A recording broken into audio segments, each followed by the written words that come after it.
first thing I'd like to start off with is about the construction on our campus. As you guys may or may not know, we do have several projects on our campus going on right now. I guess the biggest one that you can probably see would be the library. Right now we have a library that's being built on the corner of Douglas and Vine Street. It's a $48 million project. It's going to be 5 stories tall, 24-hour access for our students. It's going to house our largest campus computer lab. It's going to have Starbucks in there, so you guys like me and really appreciate fine coffee. You guys will surely enjoy that.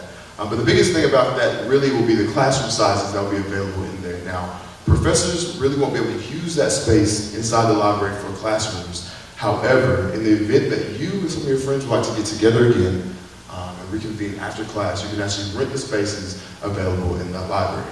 Because currently right now, the only space that students can really use for library spaces to study, the average size of them, you may be able to fit 8 people in there. And that's really pushing it to fit 8. These will actually be full-size classrooms you'll be able to use for this area, so we're extremely excited about that. Now, the library is set to be opened and completed in spring of 2014. We do hope that they do finish on time, but we do allow a little give or take room for that because we all know how construction can be depending on the weather, depending on a lot of different variables. But we are again looking at spring 2014 for the completion of our library. The next major one that we often see is what once was our beloved Cardiac Hill. Now for me, regardless if they want to call it the pedestrian mall or Cardiac Hill, it will always remain Cardiac Hill for me. I remember spending many days and nights running up there, staying fit. But what is really going on with the hill is that when you look at the hill, you can see it's very steep. Well, ADA, which is people who set the standard for disabilities and whatnots, actually changed their standard, and what caused us to have the construction was because our hill was too steep. The grade of the hill was too steep. And for that degree of steepness, in order for that to stay, you have to have the ability to drive up the hill. Well, seeing that we can't fit the street up the hill right there, we decided, hey, the best thing to do would be just reconstruct the hill, add some steps. That way, we'll actually fit the standards. Now, there's a big concern, as it was in the fall, about the steps and how is that going to really relate with people who have disabilities. Is it really going to be able to fit the needs? And my response to you is yes, but there's actually 2 sides to this. You can see the steps right now, but if you look on the other side of Brock, if you're leaving from the University Center, you look to the right of it, and you'll see that there's actually going to be a winding path. And so that will be the wheelchair accessibility for our students. Also, in the event that someone is blind, they can't actually use the canes to mark down the steps. There will be a slight guide right there, so we'll be able to help them out as well. A lot of people also have concerns about how they're going to know about the steps and things about that nature. We have an amazing disabilities resource center here on our campus located in First Hall, where they actually allow our students to come to campus early to get acquainted with the campus, whether if they're using canes, if they're going to be using seeing eye dogs, anything of that nature. We'll allow them to come to campus early to get well acquainted with these changes. Now, also, so right to the side, to the right of that, what was once now known as Cardiac Hill, we can see that the Chamberlain Field Pavilion is being built. That will be completed at the end of this semester. Basically, if you guys don't know, in the process of building the new library, we actually have to take away our beloved Chamberlain Field, which is also the second oldest field in use next to Yale University. So it's pretty awesome that our school is compared to Yale. But in the process of building the new library, we did have to take away our Chamberlain Field. So what we've done, in order to pay respects to Chamberlain Field, we do have a Chamberlain Field Pavilion that's going to be built to the right if you're looking up the hill, to the right of that. You can see that that's actually for the most part completed. It's going to be a beautiful green space for our campus, because right now we're very limited for our students to go out there, maybe if they want to hold events or if they would like to, just go out there and hang out, just spend a little time outside. So we're going to basically finish building that this semester. Students will be able to use it this upcoming fall. We're seeing that the Cardiac Hills, now pedestrian mall, will be finished before the semester's over. Students will be able to use that this upcoming fall semester, so you should be really excited about that. But needless to say, our campus is going to take a lot of changes going on. But by the fall, please believe that the majority of the campus construction should be completed or almost done. You can truly see all the aesthetics of our campus, because we do have one of the most beautiful campuses in the state of Tennessee. Now, if you look on the other side of the district mall, you can actually see that's where Student Park is going to be relocated. We have renamed Student Park. It's now the Roger Brown and Carolyn Thompson Student Park. If you guys don't know, Carolyn Thompson was Roger Brown's wife, and she passed this past year, 2 years ago now. due to the battle of cancer. So we loved her dearly, and we really do miss her a lot. But we're kind of, figured it'd be a nice way to pay respects to her. Of course, we love our wonderful, wonderful Roger Brown.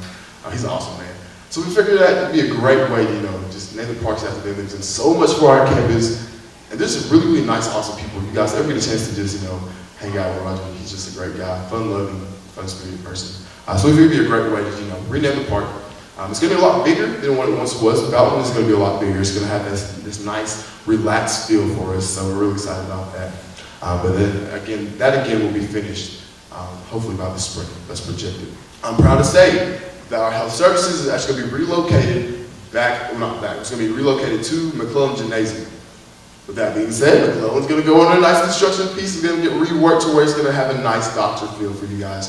I did serve on the search committee for our Director for Health Services. That search is being concluded now. The committee, our last meeting was this past week, and soon we should have one once the wonderful Nancy Badger appoints one. So, if you guys are interested in serving with health services or anything of that nature, please see some people on the committee who can definitely help you guys out. But again, that will be moved over, health services will be moved over to McClellan Gymnasium, which is forcing HHP, not really forcing, but is allowing HHP to move over to the Metro building.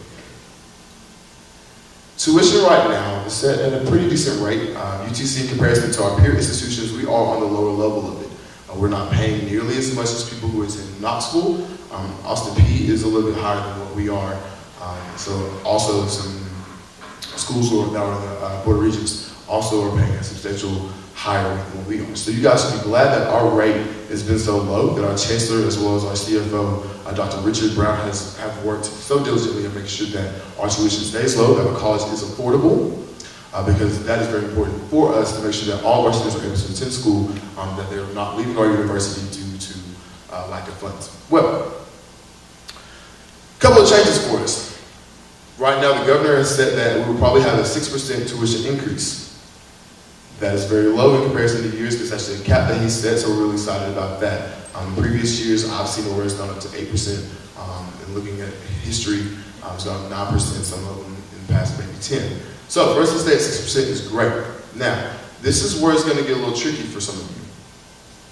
If you are in the College of Business, Nursing, or Engineering, there will be an additional fee that we brought upon you this upcoming fall semester. This is what we like to call differential tuition. Now, you're probably like, Bradley, what is this fee? When I said fee, a lot of you guys kind of cringe just a little bit. Well, it's not too bad. Basically what it is, you guys will be charged an additional $25 per credit hour that you take. This is not per course, this is per credit hour. So if you are normally, people will take a 3-hour course, that is $75 per course day instead of like that. So 3 times 25 equals 75. Now, this is for 2013-2014 year. If you are on the College of Business in 2014-2015, your differential per credit hour will increase to $50. Now, this became a gradual thing. At first, it was very straightforward. It was do straight out 50 and call it a day. Well, myself, along with other members of the executive staff, weren't pleased with that result. So we actually met with Dean Dooley, who's the dean of the College of Business. We were able to lower it this past when we met over the winter break about lowering the amount. So we are paying 25. So let you know that your SGA is working for you. Now, though that may seem high, there are a lot of different resources that's going to be developed from this. I'll start with nursing. As you guys know right now, our nursing is top of the state. We do have a very, very high accreditation. Currently right now, there's only about 28 students per year allotted to our nursing program. By adding this differential tuition, we'll now be able to have more faculty working with our students, more staff working with our students. We'll have more resources provided for our nursing students so they can continue to grow in their field and be stronger competitors in their field. We're going to be able to allow more people to be in our nursing program. Now, the margin has not been set as exactly how many people they will allow in, but that is where a lot of the resources will be going to. I know a lot of people are thinking, maybe we're paying for construction and things like that. We're not. Majority of the money that is made from construction is from donors. And the university also gets things from the state as far as our buildings. So your differential tuition will be going back to you. Moving with engineering, it's the same thing. There will be some more classes offered. We're going to hire some more teachers for you guys because that is a very, very strong field for our college, and we do understand that since it isn't such high demand, we want to make sure that you guys have the classes so you guys can graduate in 4 years, maybe 5 years for some. For the College of Business, I know a little bit more because that is a stronger suit for me.